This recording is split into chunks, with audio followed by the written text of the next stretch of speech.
Сәлем баршаңызға. Бүгін сіздермен бірге құлпынайдан мохито жасайтын боламыз. Ендеше менімен бірге болыңыздар.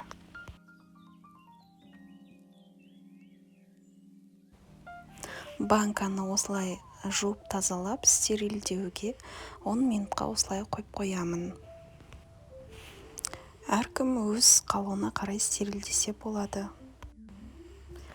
2 литр банкаға мен 350 грамм құлпынайдан салатын боламын.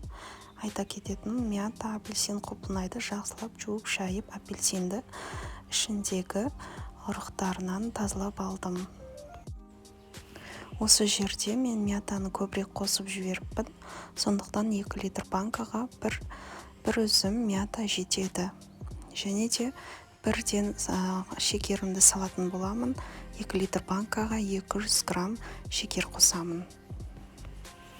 Үстінен қайнап тұрған ыстық суды құйып, бетін жауып, 20 минутқа қалдырып қоямын. Негізі шекерін салмай, қазанда қайнатып ертіп алсаңыздар да болады. Ол да ешқандай зиянын келтірмейді. Әркім өз қалауынша жасайды. Мен осылай жасадым. Бірден банкаға құйдым шекерді.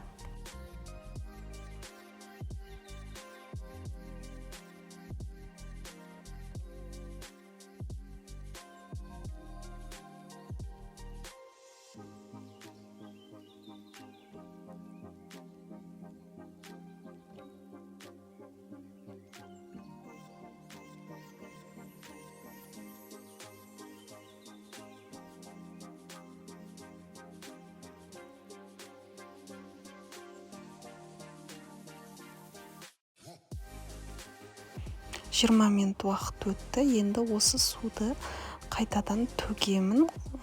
Қазанға қайтадан төгіп, қайтадан қайнатып, қайтадан құятын боламын және бірден жауып бастаймын.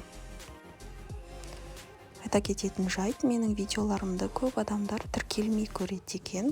Менің каналыма тіркеліп кетуді ұмытпаңыздар, комментарий қалдырып, лайк басып кетіңіздер. Барлығын жауып болғаннан кейін осылай одеялға орап бір түнге қалдырып қоямын. Егер шекер араласпаған болса, осылай арада беріде жылжытып, шекер ерігенше жасап тұрсаңыздар болады. Осыны төңкеріп, бір түнге қалдырамын, бетін ешқандай ашпаймын. Мінеки арада 6 күнде өтіп кетті, ешқандай атылған жоқ, осылай әп-әдемі болып тұрды. Ендеше видеом соңына жетті, сау болыңыздар.